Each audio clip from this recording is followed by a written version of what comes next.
everyone. On behalf of the League of Women Voters of the Morristown area, I'm pleased to welcome you to our candidates event for Madison Board of Education.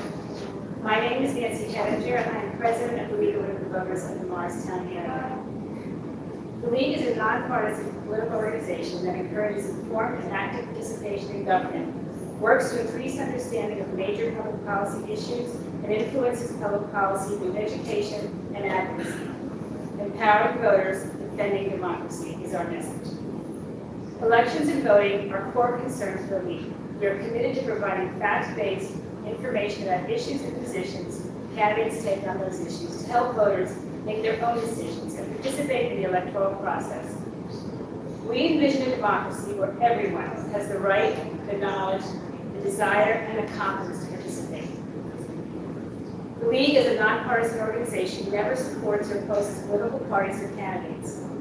Membership in the League is open to people 16 years and older of all gender identities.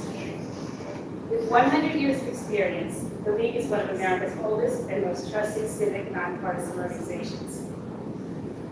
Partnering with the League this evening, we welcome Madison Eagle and thank Alex Parker-Magyar for working with us.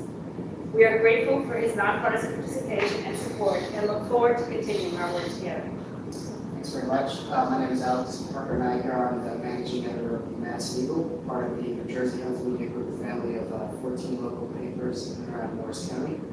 The Madison Eagle has been Madison's hometown source of independent news for well over 100 years. If you're not familiar with what we do, I would encourage you to please visit MadisonEagle.com or find us at several storefronts in town or consider subscribing to the paper. Our mission is to provide in-depth and balanced coverage of all things Madison, including coverage of events such as this forum tonight. As of just this year, we have converted to nonprofit status under our new parent company, the locally owned Corporation for New Jersey Local Media. The organization was founded to ensure the survival and growth of the Madison Eagle and other sister newspapers so we may sustain and improve upon our tradition of providing quality local news from trained journalists at a time when local news outlets are struggling across the country. We are honored to partner with the League of Women Voters of the Morristown area to co-sponsor this forum. The League and the Madison Eagle share a core common mission to inform and engage residents on the local issues that affect their everyday lives. An informed electorate is an empowered electorate, and we thank the League and all four candidates tonight for their commitment to keeping the public informed. Thank you. We also encourage everyone to go to vote411.org, a one-stop site for information on all aspects of voting in New Jersey, with information about all candidates up and down the ballot. And please visit our website at lwvmorrisarea.org and the New Jersey League website, lwvnj.org, which addresses the latest in voting concerns. All forms conducted by New Jersey Leagues can be viewed on the New Jersey website, lwvnj.org. This forum is being live streamed on the League's YouTube channel and will be available there for viewing afterwards. We encourage the sharing of the League recording of this event in its entirety, but do not allow editing or making public any excerpts from the recording. The League name, logo, event recording, or any materials from the event cannot be used in a way that could lead the viewer or reader to infer League support of or opposition to a candidacy. We also have some ground rules for the audience. To ensure that the debate is as informative, or the forum, is as informative as possible, we ask that everyone abide by the following. All electronic devices must be deactivated, so please turn off your phones and turn them off. Questions must be questions, not statements of your own views. Questions must follow League policy of being concerned with issues relevant to the office being sought. Abusive, personalized, or irrelevant questions or remarks are not allowed. This is a forum devoted to hearing only the views of the candidates running for office. Questions may be addressed to a particular candidate, but all candidates will have the opportunity to reply. No discussion from the floor is allowed, no cheering or booing is permitted. In order to hear equally from each candidate during the time allotted, we ask that you hold applause until the end of the forum. Prior to tonight's event, we solicited questions from the community online, and they've been gone through to make sure there's no personal attacks or to make sure that they follow our guidelines. And the moderator has those questions. Once she's through with those questions, if they get through with those questions, there'll be questions from the floor, and you are asked to ask any questions you might have on the file cards that are available right outside the door on that table. So if you have questions you'd like to ask, write them on the cards, and they will be picked up by Ruth. Can you raise Ruth in the back, or just Steve? Just put your hand up and they'll know to come and get the question from you if you have one. And now at this time, finally, I'd like to introduce our moderator, Sandy Madison. Sandy's a lead trained moderator who is not from this voting district. She will introduce the candidates and outline the format of the meeting. Thank you.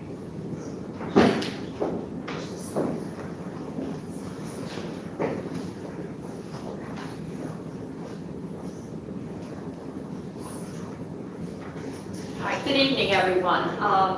Just a few things that I might do just slightly different than what Nancy mentioned. I have about 12 questions that came online, which, as we say, have been looked at for redundancy and issues, but I have certainly more than that from those of you who are here. I have a bias to those who want to come out and hear the candidates and can hear the candidates in person to have as many of their questions answered as possible. We won't get through them all, but I will do my best to get through them. So the few words about the format, and then we'll start. Candidates have both opening and closing remarks, and then their responses to questions. It's a timed format. When we get to the question part, they have only 1 minute to respond. So some of these questions, as you'll hear, are very deep, and I'm sure, as I would say, not easy, as I was thinking about something that one of their opponents had to say. And as I said, it's a timed format. Annette Tyler, who's in the front row here, has both a yellow and red card, and she indicates to the candidates how much time they have remaining. But as I often say, I'm the one directing traffic, so I'll let you finish your sentence as long as you don't put too many semicolons in it. So let's begin. You have 4 candidates for 2 seats on the Madison Borough Board of Education. The term is for 3 years. The candidates are, to my left, Dr. Kathleen Ruddy. Next to her is Mr. Carmen Basto. Next to him is Mr. Mitchell Horn. And to my far left is Stephen Tyndall, who is the incumbent. They drew for order for opening remarks. Opening remarks are 2 minutes. Dr. Reddy. Good evening, and thank you, legal aid voters, for giving us the opportunity to inform you of our views. And thank you, the parents in the state of New Jersey, as is true in the rest of the country, have 3 options with regard to educating their children. They can homeschool them, in which case they have complete control of the curriculum. They can choose from 10,000 different curricula. Approximately 45,000 students in New Jersey are homeschooled. Parents also have the option of sending their children to a parochial school, in which case the education is framed within the context of theology, ethics, religion, etc. 77,000 students in the state of New Jersey go to a Catholic school. This represents a total of about 10% of the population of students in New Jersey. The other remaining of the 1.3 rounding off million students go to public school. In my view, the inalienable parental rights to determine and judge not only what is taught to the children, but what is done to the children is not forfeited when parents send their children to public school is an inalienable right to not be avoided. I will see to it that it is not. Mr. Basto, 2 minutes. I'd like to thank the League of Women Voters for hosting this debate. Thank those of you who are here to listen to the candidates speak this evening. My name is Harvey Basto. I'm a third-generation Madisonian, and I love this town so much I went to college in this town. I'm an FDU graduate. My wife Bridget and I have 2 boys that are in the Madison School District. My oldest is a 6th grader at the Madison Junior School, and my youngest is a 4th grader at Kings Road School. Professionally, I've been a child and adolescent therapist for over 18 years. I currently work in a private practice in Green Village, New Jersey, where I work with teens, children, and young adults. As a practicing mental health professional, I feel I have a wealth of knowledge to offer our community regarding best practices to keep our students both healthy and safe. In addition, I have a vested interest in maintaining and increasing the quality of education for children in our community. Thank you. Mr. Tindall. Ellis, hello, thank you for coming. My name is Stephen Tyndall. I want to thank the League of Women Voters in the Morristown area for sponsoring this debate. It takes a lot of effort to host a candidate debate without an appreciation. Things have changed a lot since I participated in this debate 3 years ago. The school was facing a $1 million shortfall for the 2021 budget. Communications between the school and the community were not great, and little did we know COVID-19 was just around the corner. 3 months into my current term, COVID-19 hit with a vengeance. Much has been said about what happened next, but it's easy to armchair quarterback after the events have played out. The goal was to protect the children and to continue their educational experience. Today, students are back in school, and from initial testing results, seem to be in good shape educationally. That is not true in a lot of the districts in the United States.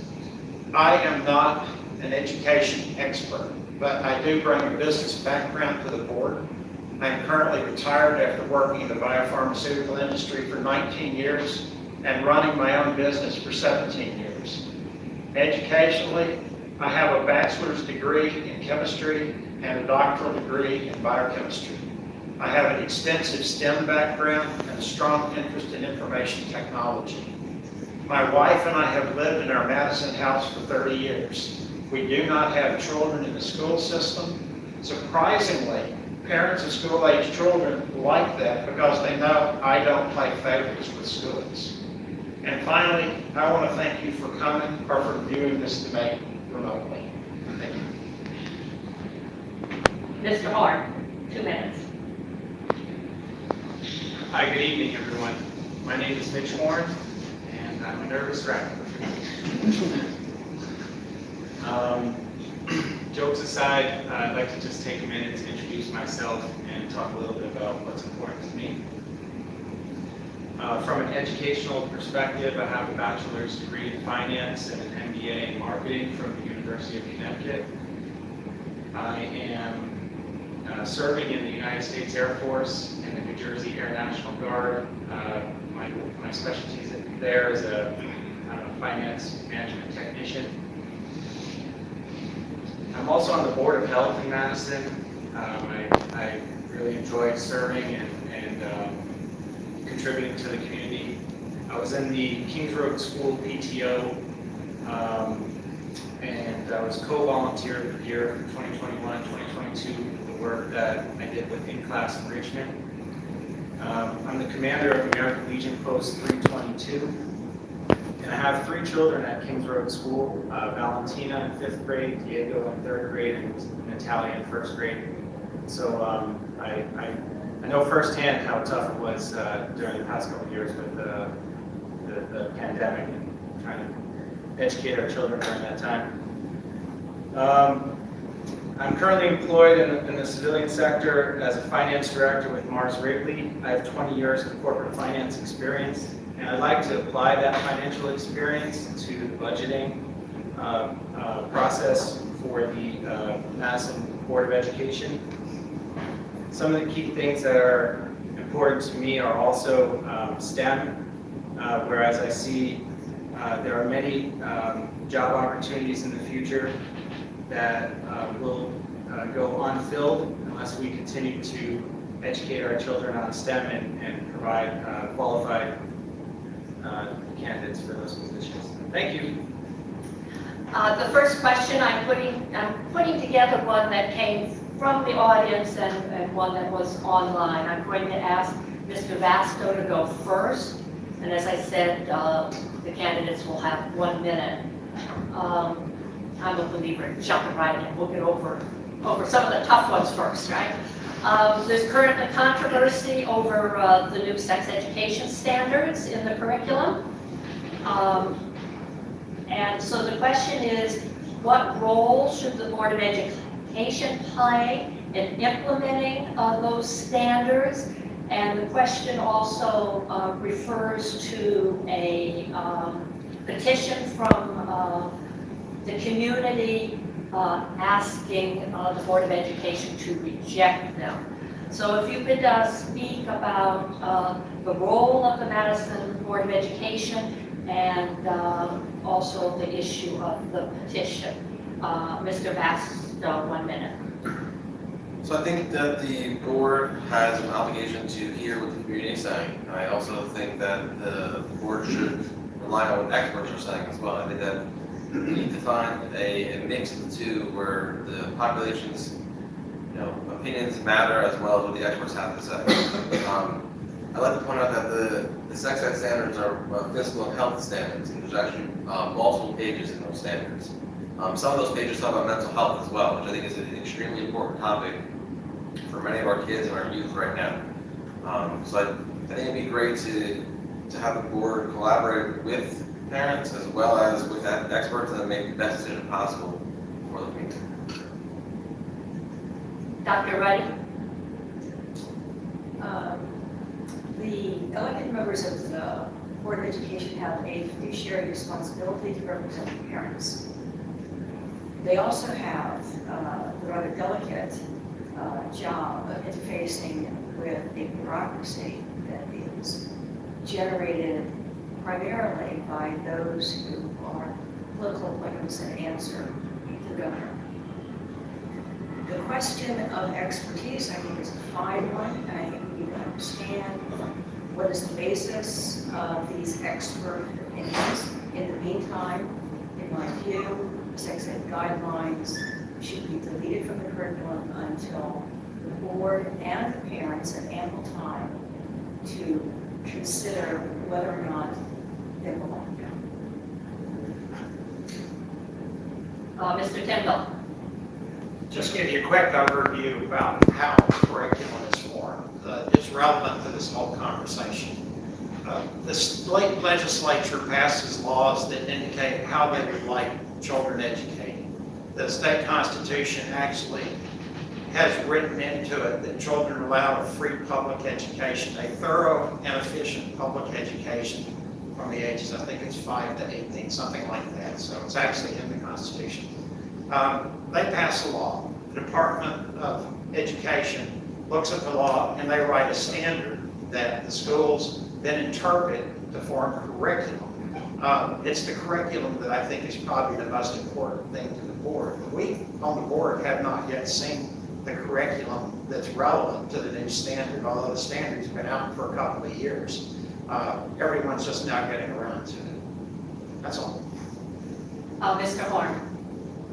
The role of the board in implementing these standards and the issue of the petition.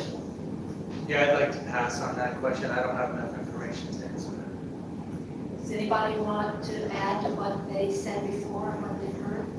Go ahead. I would just like to point out that, to the best of my knowledge, and we can verify this, the District Board of Education has no legal obligation to adhere to any of the guidelines coming out of it.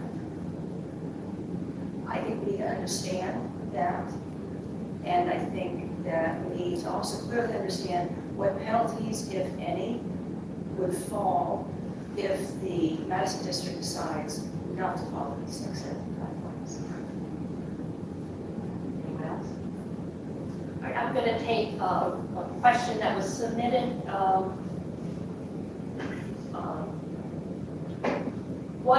goal, and I'm going to begin this time with Mr. Kendall. What role should the Board of Education play in supporting diverse student populations such as handicapped, LGBTQ+, special needs, and non-traditional families? So what is the role of the board, and should there be a plan for these students understanding and accepting of the differences among them? I guess there really is already a plan in place. You're asking about, there's a diversity question, there's a question about disability. I mean, you may not realize there's a disability question in there. We're required to address disability. That's a lot of what special education is about. It's an educational disability. Kids are allowed an education, and in the normal course of the training, it's not appropriate what we're doing for their understanding, and we must provide that kind of education. As far as diversity, the school educates the local population, so as far as the population, there's not a lot we can do. But who lives here lives here. And as far as the staffing, there's a lot of effort to diversify the staff at the school. But as you may have heard, it's very hard to hire any teacher at the moment. So finding diversity is a real tough thing. That's all. Mr. Horn, the issue of the role of the board in affirming and supporting diverse student populations. Yes, ma'am, just 2 quick points on that question. I think 100% there should be a plan for all students, and the Board of Education should ensure that the schools meet the needs of all of the students within Madison, regardless of their diversity or disability. Dr. Ruddy? 3 of my 4 grandchildren have learning challenges. 3 of my 4. I have 4 degrees and 4 certificates. I'm a great advocate of education. I'm also very much an advocate of making sure that all children, despite their disabilities, receive all the attention that we can bring to bear. Everything that we can. I would do, both as a mother, as a grandmother, and as a mother. Mr. Vasto? Yeah, I believe that we should be educating all children, and I don't think that anyone should be excluded for any reason. So I think that, fortunately, we require for all kids to be all things possible. Anyone wish to add?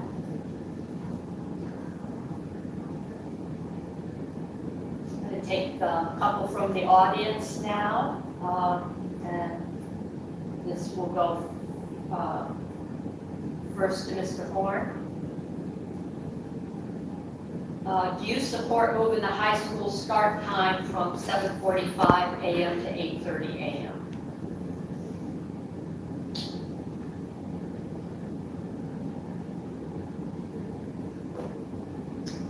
Well, it's great to be on the spot. I don't really know where that question is coming from or why it's being asked, given that I don't have any exposure to that. My kids are at elementary school at the moment.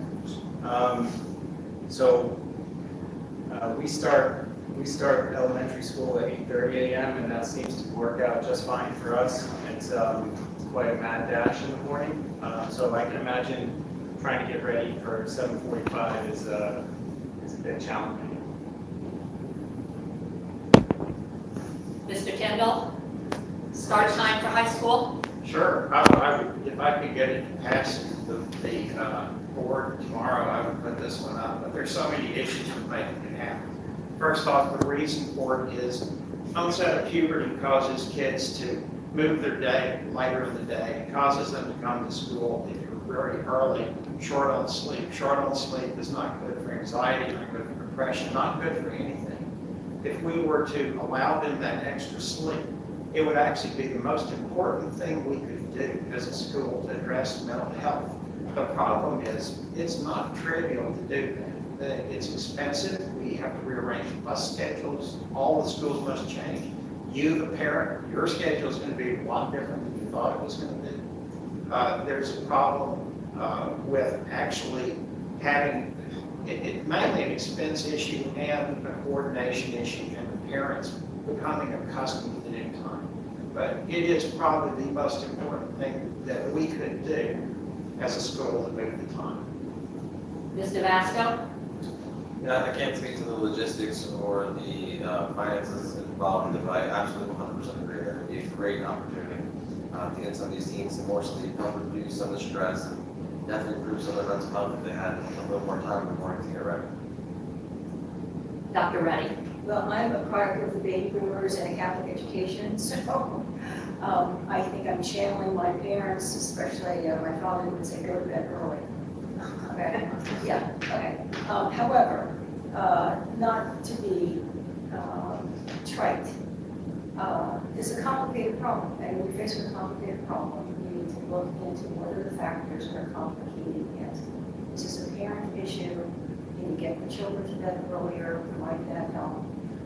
And what can be done to accommodate a later start, if that's what's appropriate. It needs to be more fully evaluated and not answered on the spot. You understand? Next question, I'll start with Dr. Ruddy. It was one that was submitted online. Looking at the infrastructure needs of the school district, what would you say are the top two needs? So a bricks and mortar question. Yeah, I'm thinking air conditioning, but I took a brief look, this is just a brief look, at the proposal to spend what looks like a lot of money to upgrade the infrastructure. And having walked through some of the schools, I think air conditioning is one of the things that would benefit the schools. But certainly there are other aspects that schools are old. And so the question is, if you have this much money, which is not an infinite amount of money, probably less money than you would like, then you're going to have to prioritize. Borrowing money is probably not the best idea. That's my view. But I would say make the children comfortable, keep the place as clean as possible, and upgrade those things which might be hazardous. Mr. Vasco, infrastructure needs, what would you say are the top two for the district? I mean, as we've got to see to start the school year this year, we have had 2 half days to start the year. I know as a parent myself, and talking to many parents, it was quite a runaround trying to find childcare for our kids for those that work. So I think that definitely air conditioning would be a top priority, but before you can do air conditioning, you've got to upgrade the electrical for the school to handle the capacity of air conditioning. I think that the electrical and the air conditioning are the top 2 infrastructure things that need to be addressed. Mr. Hart?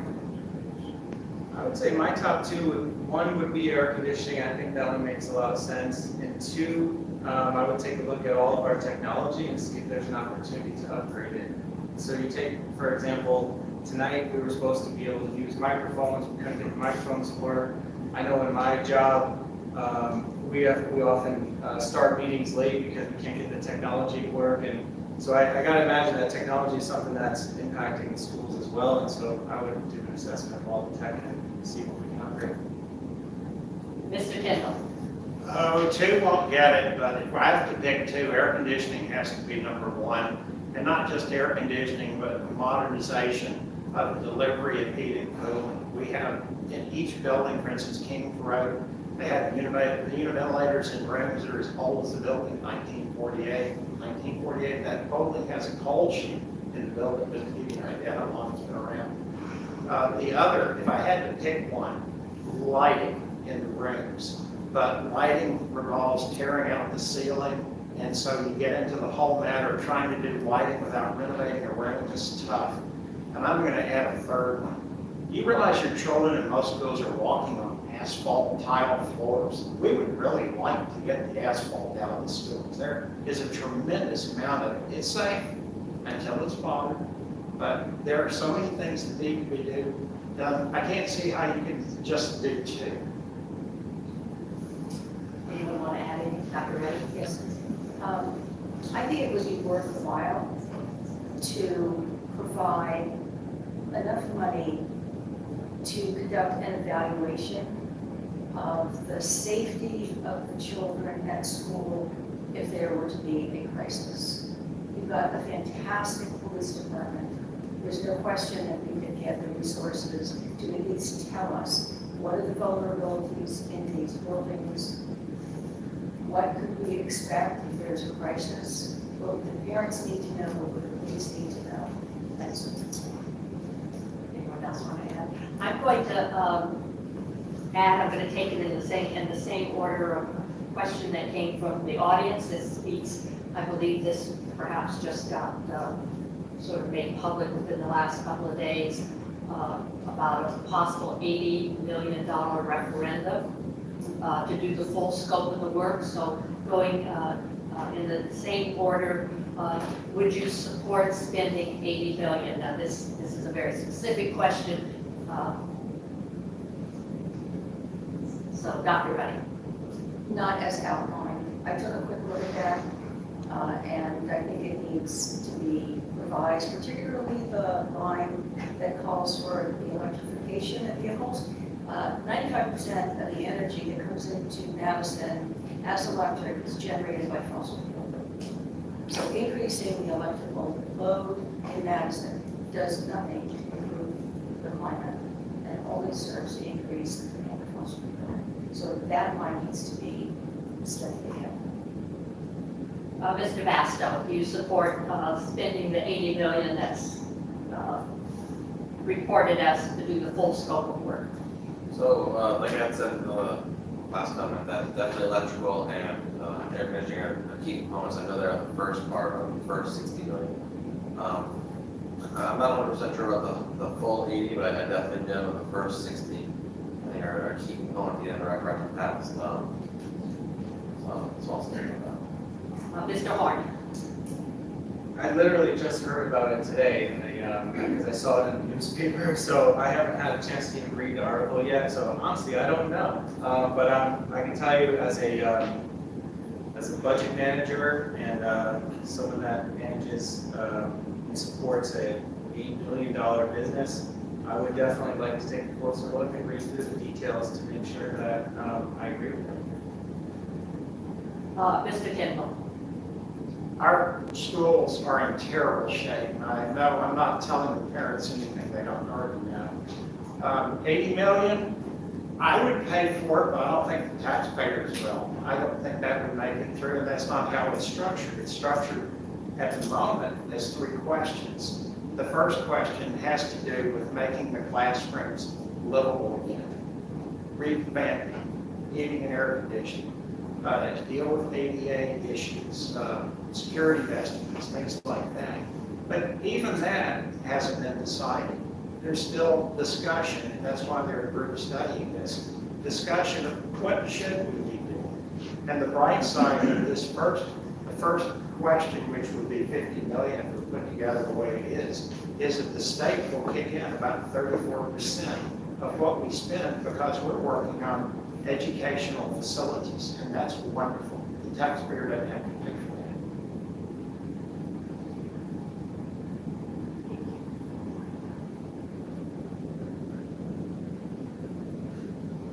We'll go back to Mr. Bastow for a question that came online.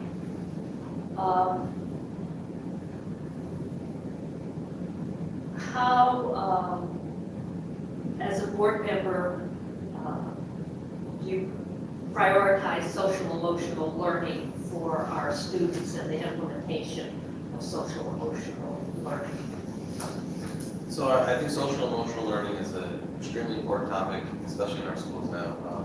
Currently, the Madison School District does a great job of incorporating some social emotional learning concepts. In the elementary schools, we do a great job of having morning meetings where kids get to kind of talk about things that are going on in their life. In the middle school, we have Care Plus there, as well as advisory meetings where students are often able to talk to their advisors or teachers about other issues besides school, as well as learn about ways that they can be impacting their community.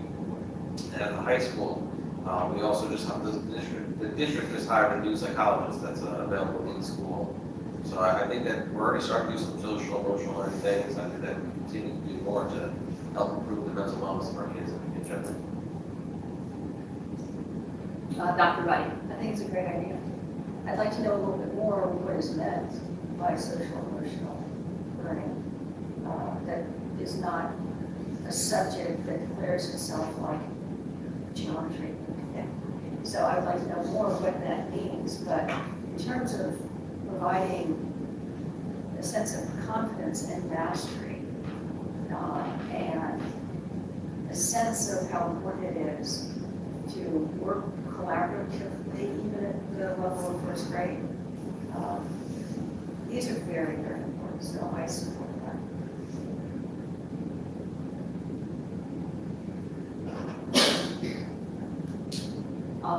Mr. Kendall, the issue of social emotional learning.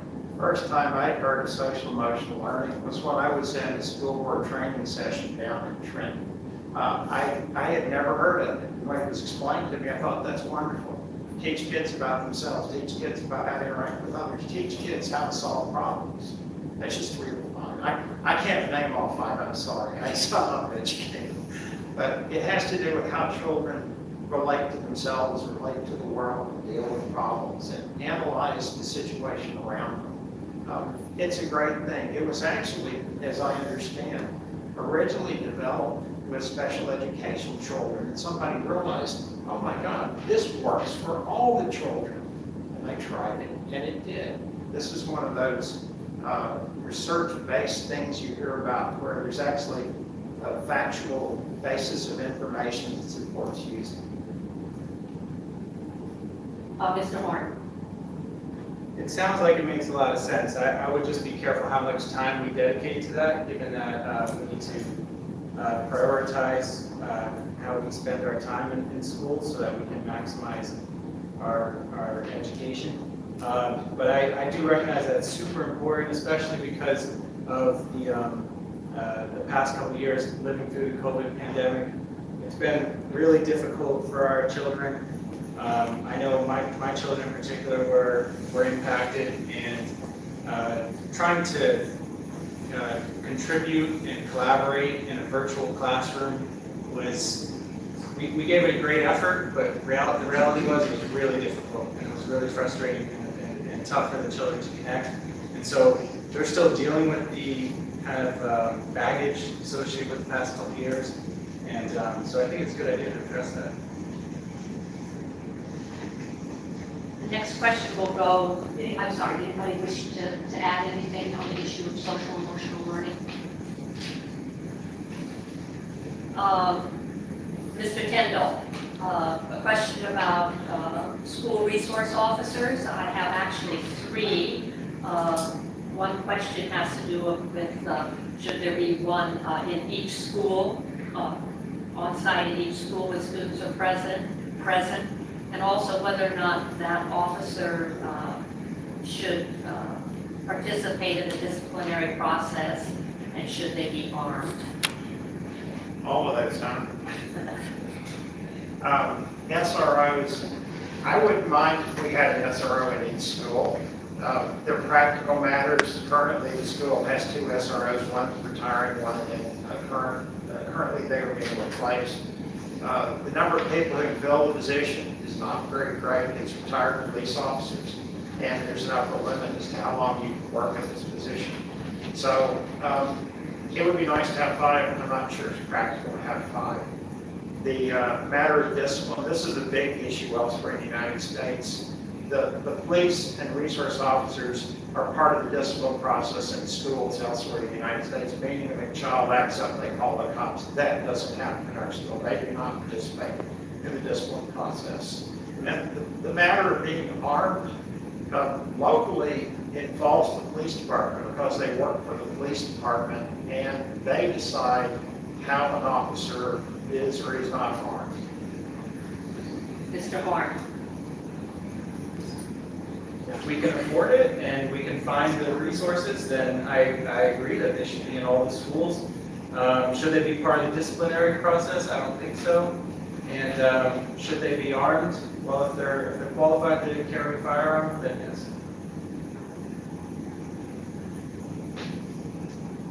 Dr. Ruddy. Well, to tell you the truth, I'm a little horrified. This is the first time hearing of this. So a student resource officer is someone who is retired police, potentially armed.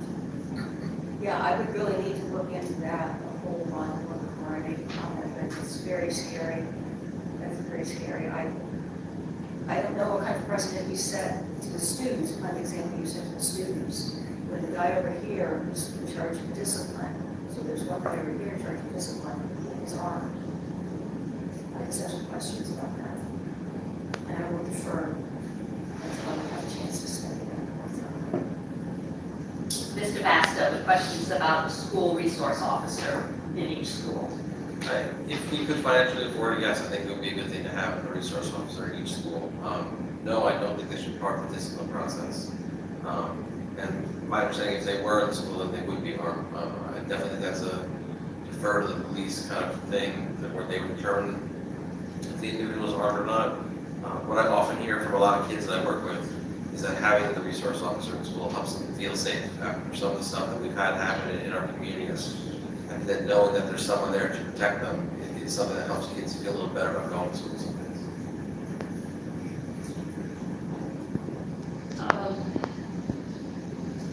Any other comments? This is one that was submitted, it's slightly reworked. How can the board plan and take into account multiple perspectives from the parents as it makes the decisions that it's called on to make? So how do you, what kind of relationship should there be, or what kind of process, or how important is it? I guess you'll all say that it's important, of course. But how do you manage that input in decisions you have to make, obviously involving parents, children? Mr. Horn. From my experience, the board has been very accessible, so I wouldn't change a thing.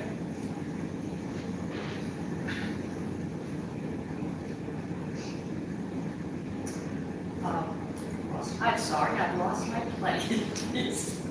Could you restate the question, if please? Well, it wasn't, I'm sorry, it wasn't perhaps very clear. How can the board, what kind of action should the board take? How can the board manage to take into account the perspectives of parents as you're wrestling with and making various decisions? I mean, I personally do not know what you do now, but the question has to do with, obviously implies that you should do more. Mr. Vasco. I think right now parents have the option to attend board meetings, to public comment is definitely an option. If you can't attend, there's a Zoom option where you can public comment as well. Email board members, place phone calls to board members. I think that the board right now, there is access to them. If you're willing to reach out and talk, I think they're willing to listen. I'm not currently on the board, so I don't really know for sure if that's true. I mean, my belief is that if I reached out to a board member, they would answer. Mr. Tindall? Oh my goodness, lots of people sending board emails. You can't believe how much stuff we get. We hear a lot from the parents. But certainly, show up for the board meeting, get up, ask a question, stay, talk to the board afterwards. The superintendent holds a coffee, which is kind of an odd thing to call something that happens online, but he has a session where you can call up, he talks a little. You attend by Zoom, he talks a little, and then you can ask questions. There's quite a diversity of questions that come in. Otherwise, just, if you know the board members, reach out. Oftentimes, the board members cannot express the views of the board because we act as a whole, not as individuals. So I can never give you a flat answer to something, but I can at least tell you who to talk to. That's all. Dr. Reddy. So the question is, how can the members of the board work as a unit to interact more effectively with parents. Well, let me just point out that that's their job, it's the role, it's the fiduciary responsibility of the board to represent the parents, so it becomes the responsibility of the board to reach out and make sure that those opportunities are easy to access the support. Now, I did an international master's for health leadership at McGill University. I was one of 2 people chosen from the United States to do that, and the 4th module was called collaboration. Collaborating across the world with regard to healthcare. You'll learn a lot trying to do that, and so I'm trying to contribute what I've learned in international healthcare to help make the flow of information from the parents who we represent in the interests of their children accessible to the board so that the board can make the best judgment that they can about how to proceed. I'll take this one. 30 seconds, sir. Yes, fiduciary responsibility. The board's responsibilities to the student first. If you look at our code of ethics, which is a state law in New Jersey, the second item, I will make decisions in terms of the educational welfare of children and will seek to develop and maintain public schools that meet the individual needs of all children, regardless of their ability, race, creed, sex, or social standing. I stand with the children. What the child needs is what I will enforce. Anyone else was, yes, Dr. Reddy? I'm for parental rights. I do not think that the child is a vassal of the state. I think that the child falls into the purview of the authority of the parents. Now, we work for the health and well-being of the children, no doubt about it. But we only do that with the consent and the inalienable rights of the parents who have control. The state can say and can take whatever position they want. That's not the position I have.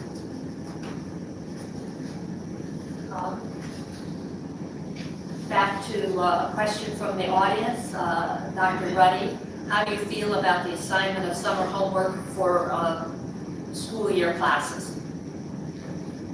Assignment, so it's obligatory. It sounds like it must be obligatory summer homework. As a child, I would not care for it. As a parent, I would think, oh, no, who's going to be responsible for making sure that the children do their homework and so on and so forth. My view is let them play. That's my gut reaction, let them play. They learn as much from playing as they do from the book. Maybe they don't learn the Pythagorean theorem by, building a fort, but they'll learn geometry. Mr. Tyndall? Summer homework comes up quite regularly, and I think everyone would like to see the kids have the summer off. We'd like to see what's being assigned reduced. But when you're taking several AP courses, you get they're going to read several books over the summer. I hear the complaint from parents, well, that's all my kid has time to do. They have a 50-hour work week just doing their summer homework. They can't hold the job. So yeah, it would be nice to see a reevaluation of what's assigned for people to do in the summer. Mr. Basto? I think some summer homework is good for kids to maintain their skills, but I don't think it should be large amounts of homework. I mean, kids need a break. And I think the summer is that time for kids to kind of recuperate and improve their mental wellness. So I think overloading them with homework in the summer is not a great plan. Mr. Horn?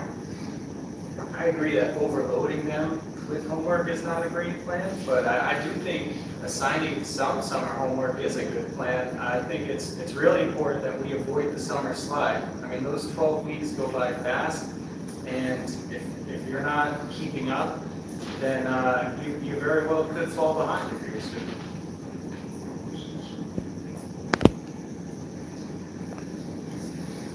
Thank you, Mr. Horn.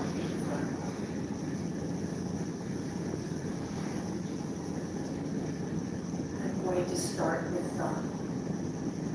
Dr. Ruddy, a question from the audience. Many students struggled scholastically during the pandemic, especially with, or some did, with remote learning. What do you see as the most important actions needed to help students catch up and excel? I think you want to begin by assessing as best as possible. We don't want to over-test, and we don't want to make this too laborious. But we would want to assess what are the deficits that have been incurred by lockdowns and so forth. And once we have an idea, and there's going to be a spectrum, because those with special needs are going to have slightly more than children from single families, single parents and so forth. So I think you get your arms wrapped around what is the problem, what is the extent of the problem, and then you give it a good think. What can we do to restore their self-confidence and their mastery and their ability to take in information and learn? The good news is that children learn, they love to learn, and you can, they can be gone for a year, 2 years is essentially what they were, and they'll bring up the rear. They will bring up the rear. Mr. Masto? No, I think COVID was definitely a very tough time for all of us. Being a parent myself and doing some of the homeschooling with my kids, I got to see how challenging it could be to learn from the computer. I think that one of the underestimated parts of all of this is, again, how our mental health was impacted by all of this. And I think helping strengthening our kids' mental wellness can help improve some of the academic problems they had with missing some time. I think giving the kids the support they need, as well as providing them with continuing education, would be the best plan of action. Mr. Horn? Yeah, so I kind of brought this up a little bit before, but my children definitely were impacted during the pandemic, and it was really hard for us to get them to complete their lessons. And we actually had to hire a tutor to come to the house during the day, and it was super expensive, but that was the only way that we were able to kind of keep up. And it was expensive, it was annoying, and it was a huge issue for us. But I don't want to overlook the great work that our teachers did during those the past couple of years, because they were agile and they adjusted and they did everything they could to help our children stay connected. And so I want to give them a shout out if they're paying attention, that I think they did the best job that they could given the circumstances. Mr. Kendall? The state mandated testing immediately after the students returned to school this year indicated that kids at Madison did pretty well they did pretty well as far as how far they progressed from the previous year. Economically disadvantaged students did not fare as well, so there is a problem there. There always has been a problem there in Madison. The way the schools can deal with this, there's something called multi-tiered systems of support, MTTS. Many schools are using this now. It has to do with, within a classroom, you can individualize instruction for each student. So if a student shows a need, you can provide them with instruction individualized for the specific need they have. I call it the one-room schoolhouse in each school, and you can kind of get the idea of how it works.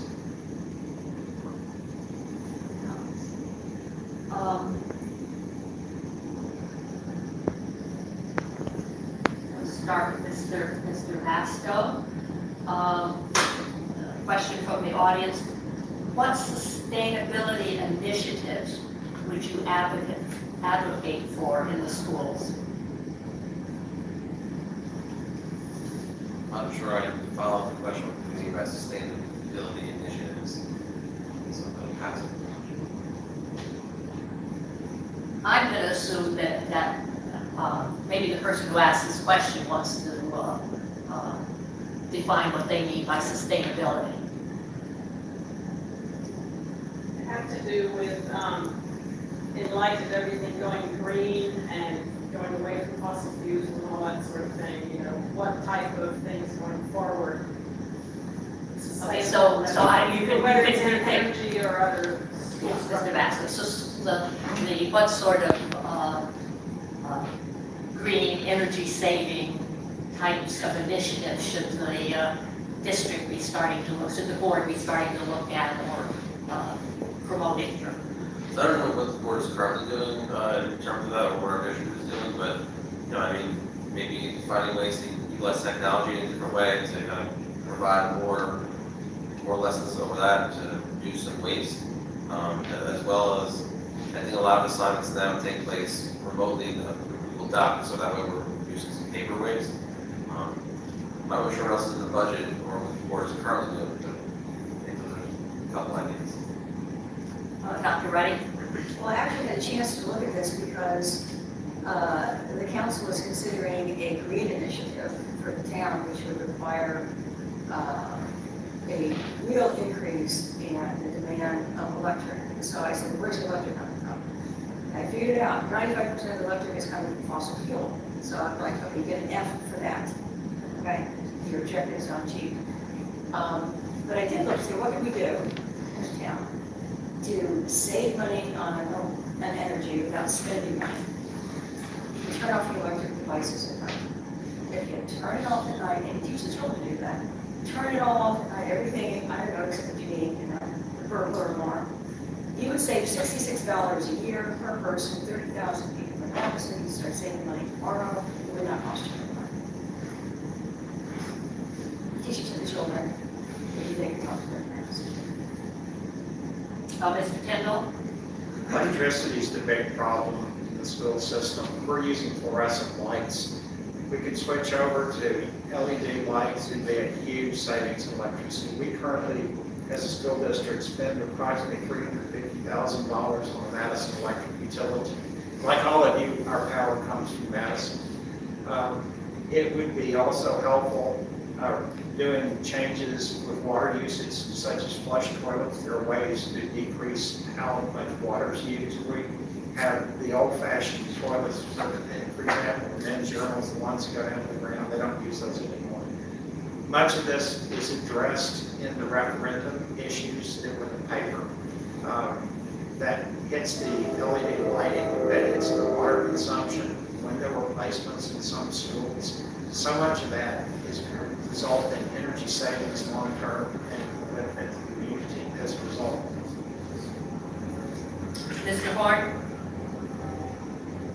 Yeah, I think it comes down to what Mr. Tyndall said in terms of lighting. I also think we could find energy efficient air conditioning and cooling options, energy efficient appliances, and also improve the windows to also minimize draft and save on air conditioning. I do have some other questions, but at this I'm going to take one last question. I'm going to ask candidates one last question before we take closing remarks. And I apologize if I did not get to your question. I'm going to ask Mr. Horn, what attributes do you bring to the board that you think will be an asset that would help the board, and that reason for, I guess, voters to vote for you? All right, great. Well, I'm a lifelong learner, and as you can see tonight, I'm learning on the fly.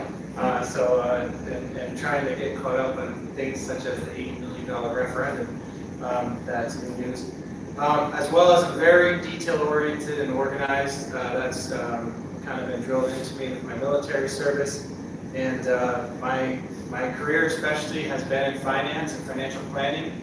So I will be very focused on the details of how every dollar is spent and make sure that we don't waste time.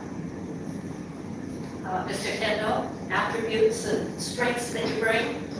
What have I been doing for the past 3 years? I bring finance, I bring administration, I bring contracts and negotiation. I just finished as a 3-person part of the committee that negotiated the 4-year teacher's contract. That's $100 million over 4 years. That's probably the number 3 thing the school board does. Number 1, hire the superintendent. Number 2, pass the annual budget. Number 3, do the contracts. And these are real biggies out there. So unfortunately, I'm not an educator. I may have a doctoral degree, but I don't teach. I don't understand how you go about teaching students, so I can't give a lot of input into that part of it. But I can help keep the school running. I can make sure it has money. I can make sure that we can fix things. And if something's wrong, we address it. Mr. Masto. I think in my current role as a therapist, one of the things I'm required to do is be a good communicator. So I think that I can definitely bring communication as a forefront. I'm a great listener. I've been trained in doing it for years. And I think that, as a therapist, you have to find a way to think out of the box, to be creative, and be solution focused. So I think that definitely a good problem solver, communicator, and creative.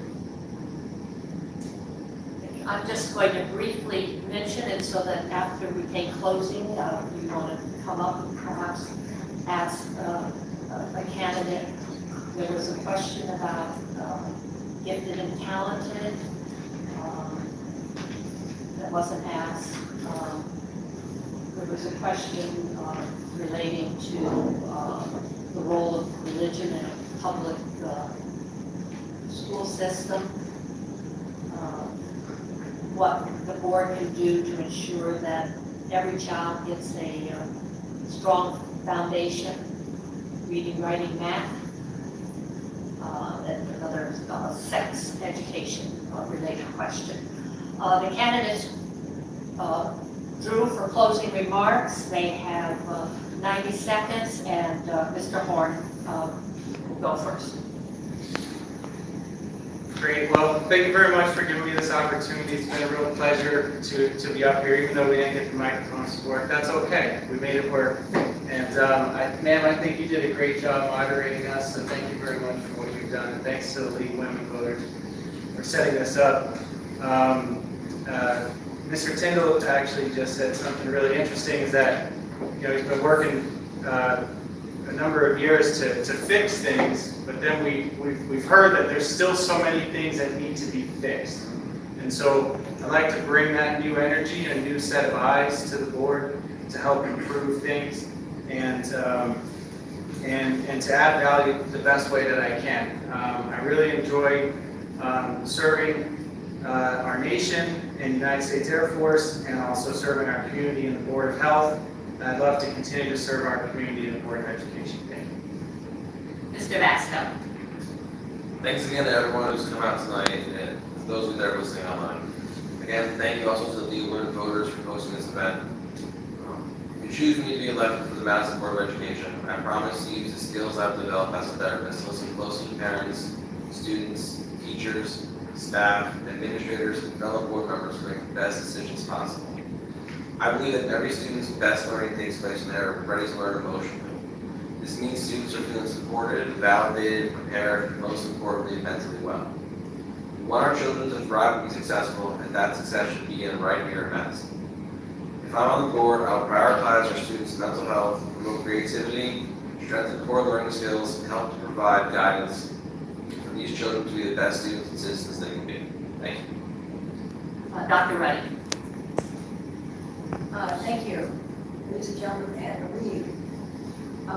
Education is the most important profession. Why?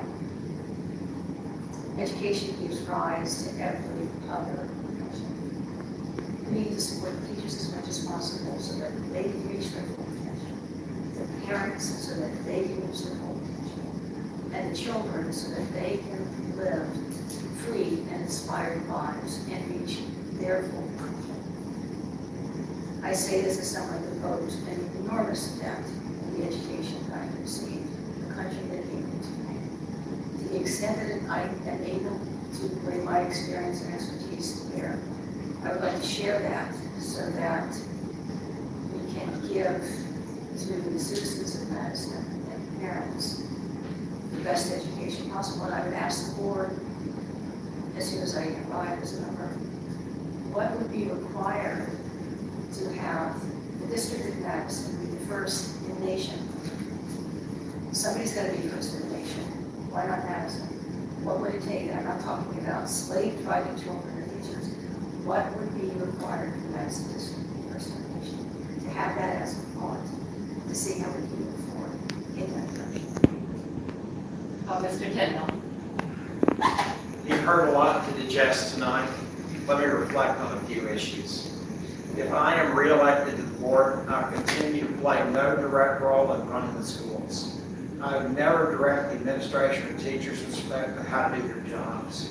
That's how the state statutes want it, and that's how the state's Board of Education wants it. My top priority is the educational welfare of children, which is the second directive of the New Jersey Code of Ethics for School Board members. My job as a board member relates to policymaking, planning, and appraisal, which is the third directive of the code. So if board members are not running the school, then how do they have any direct impact on the schools?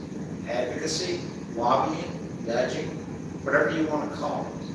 It's also a tool that every member of this audience has. So what do I advocate for? Student work-life balance and mental health.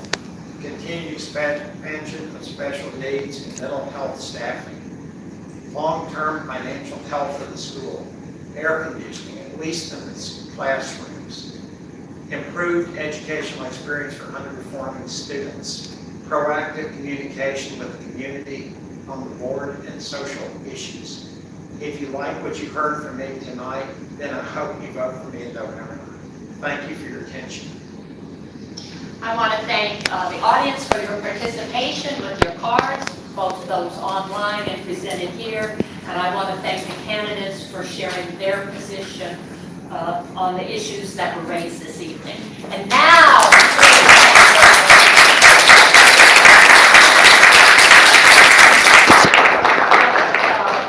one final reminder that yes, to vote, you have 3 ways to vote.